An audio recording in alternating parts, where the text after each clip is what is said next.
But the DAR it's a wealth of information for anyone that's looking for something. Another thing the DAR, I'm sorry. I was going to ask you, even though it's the DAR site, you put in the name of the soldier. Just the same. Yes. Yes. Okay.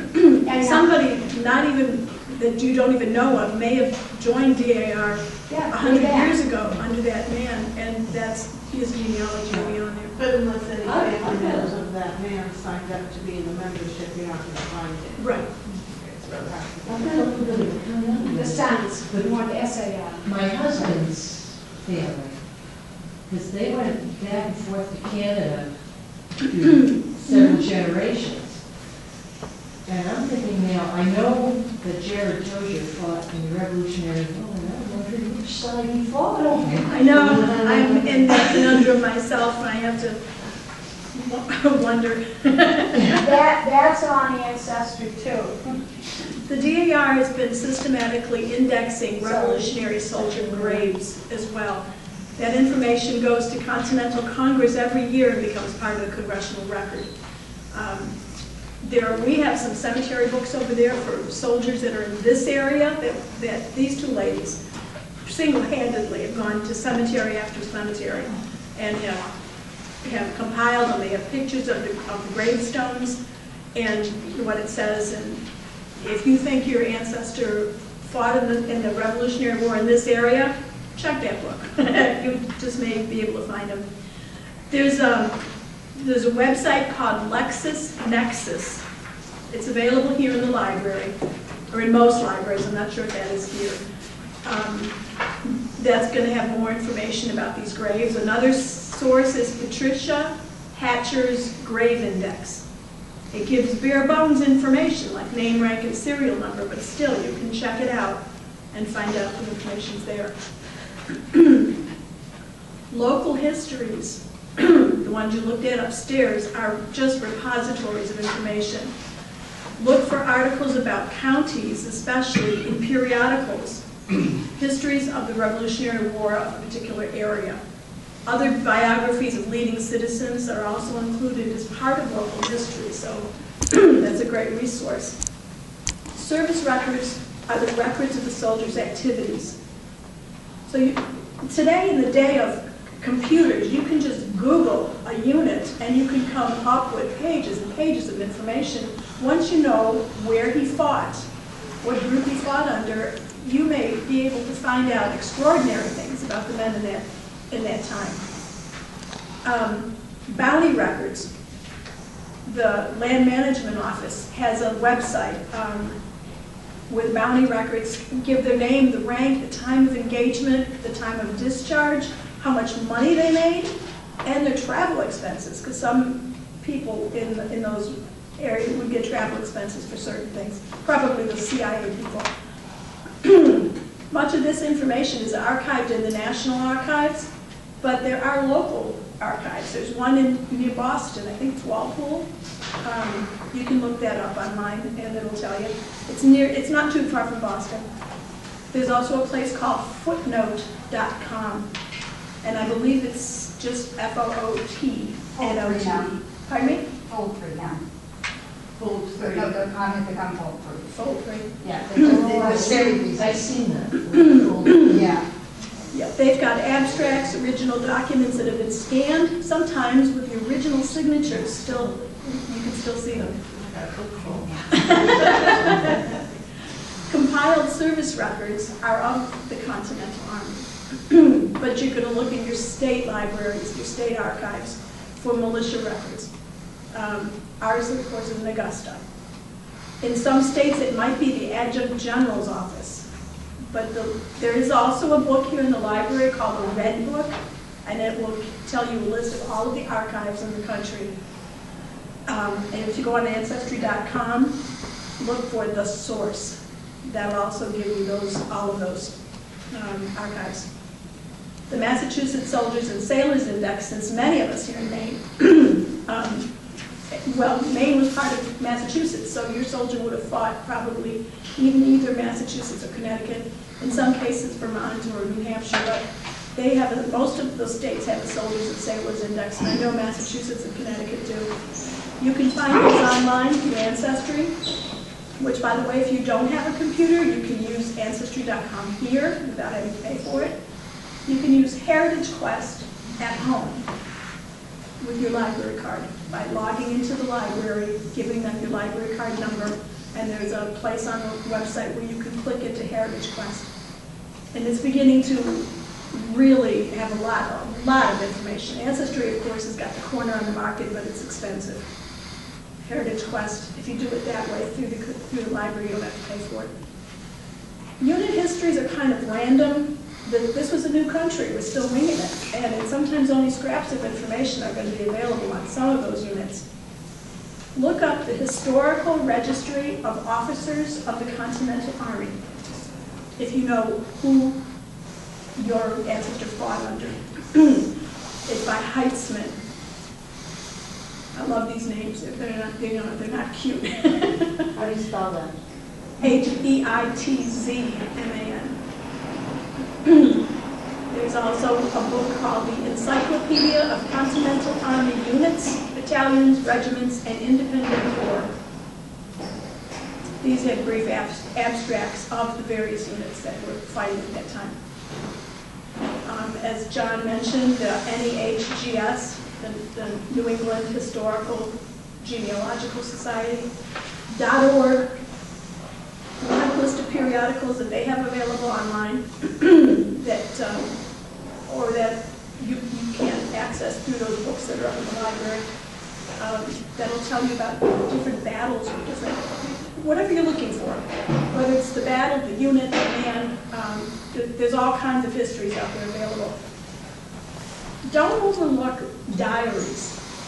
Sometimes in the library, even in the fiction department, they'll have a diary of somebody who lived at that time, and it can give you so much insight as to what it was like in that time frame. It gives you a link, sort of like, to what your ancestors actually had to live through. Pension records, I believe we have them here. It's a great big thick book. It's divided into 3 sections: the invalids, the widows, and the service. They begin with an act of Congress, August 26, 1776, and the various acts which followed became more generous as our country grew more stable. The Index of War Pension Claims is a compilation of all of these claims. Not all of them were approved, but at least they'll all be in there. One of my ancestors did not get approved even though he was wounded twice, and the second time was put out of commission, so he couldn't fight anymore because he hadn't fought for 6 months. That was a requirement. You had to do 6 months service. Again, footnote.com has some of those Continental Army records.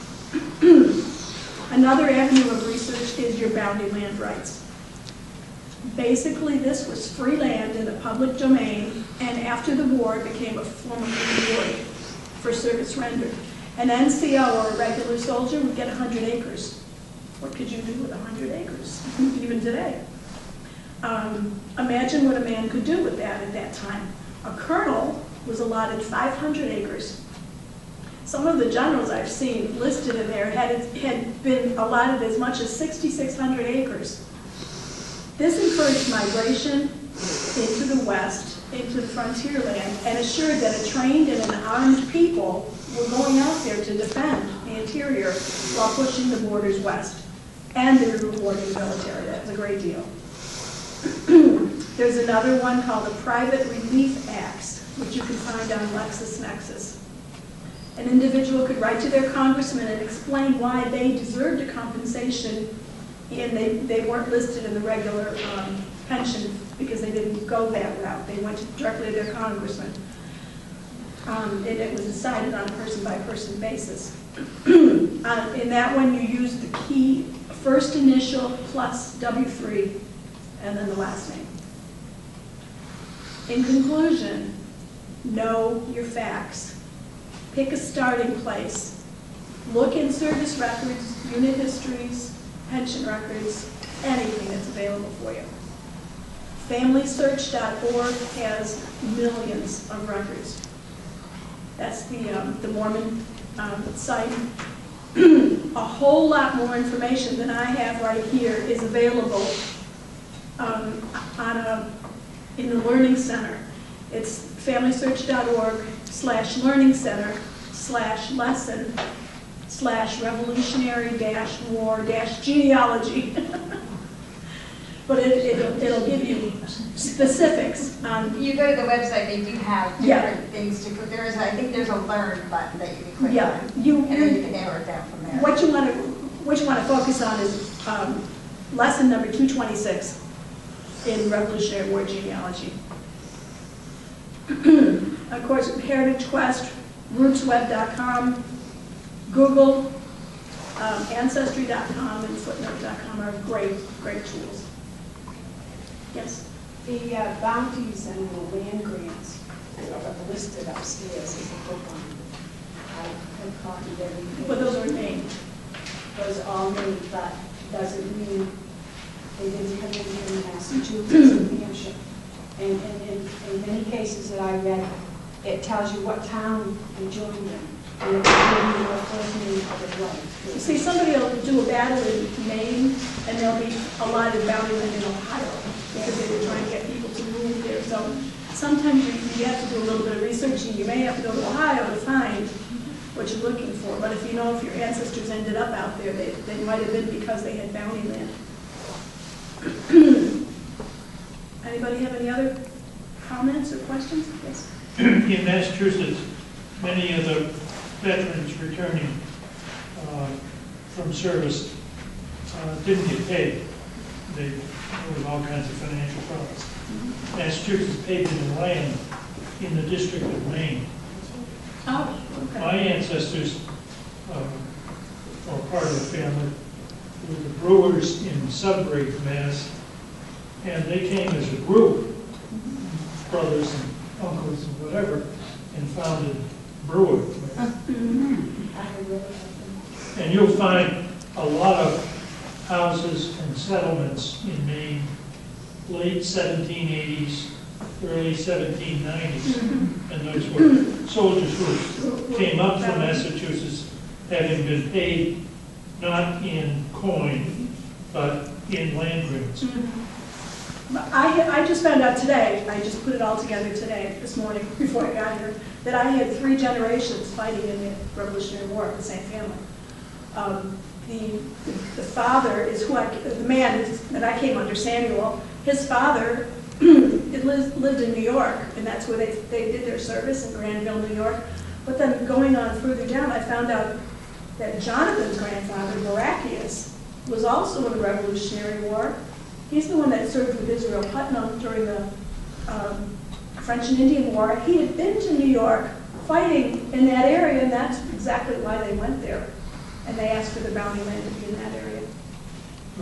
So many were from Massachusetts because Massachusetts had more men who served than both New York and Pennsylvania combined. Well, that was still frontier back then. Now, I'm curious on Ancestry. Usually, when you're looking at the original documents that they have the images on, you can put copies and save it to your hard drive. Now, with the STAR applications, you can't. But are some of these resources places where I could actually see these things and get copies of them? Yes. Okay, fantastic. Yeah, I got all kinds of stuff like that. Now, if you go into the family trees on Ancestry, Oh, I don't go by those. No. I I have it set up not to even show up in my hints. No. I use them if they can tell me where did they get their information. And most of them don't. In fact, I just came across one the other day that following the wrong line completely, and I know for a fact it's wrong because I have the sources. Yeah, that's what I And the say. people that I talk to. But I someone make who sure I doesn't know know. a lot about genealogy, it is a starting point. Yes. But always document. Yeah, I found one, and the source they cited was me. That's a good one. Pretty authentic, huh? Yeah. Source they cited was her. All right, well, we have some refreshments back there if you would like to partake. Probably some pie and some lemonade.